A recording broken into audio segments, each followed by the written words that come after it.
and the dead in Christ will rise first. I was teaching this to, I don't know why I was teaching it to a group of youth, but I was, as a youth pastor at one point, teaching this to a group of youth. And I simply asked the question, where did the dead come from? And the parents who were kind of sitting in as sponsors and whatnot got upset with me. Angry. Drew me aside afterwards and griped at me about it. And I thought it was a simple question. I still think it's a simple question. Where do the dead come from? Because that's part of what the disagreement between different parts of this circles around is what happens when we die? Where do the dead go or not go? You know, what's going on with them?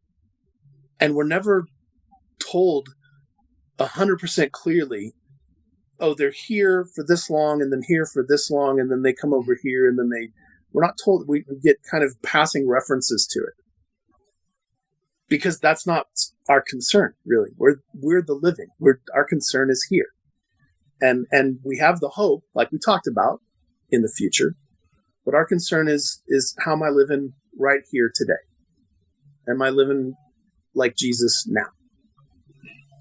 And so we get to that line, and I still ask it, and I'm curious kind of what you guys will say. When it says the dead in Christ will rise, we can talk about first. That goes with precede. We won't precede them. They'll rise first, right? They'll go out of town before us. I think Ross mentioned that. But rise.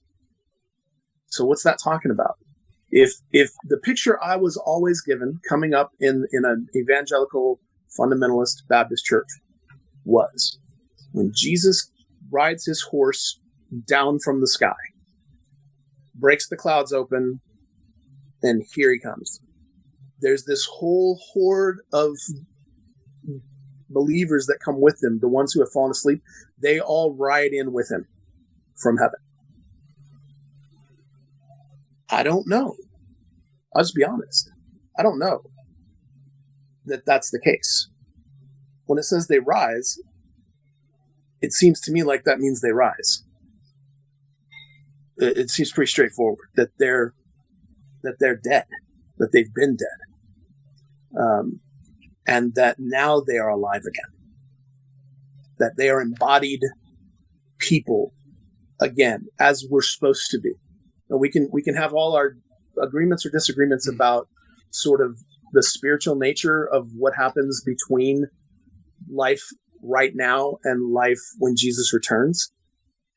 And that's all sort of the hazy part. But the life right now and the life when Jesus returns, they're both embodied. They're both physical, spiritual, like we are whole beings, right? The dust from the earth, reanimated by God's breath of life. And so them rising, in my idea, it's not a zombie picture.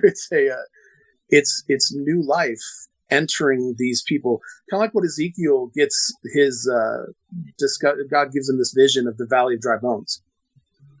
And Ezekiel sees the bones form again, and then sinews and blood and vessels and skin. He sees this whole army rise again.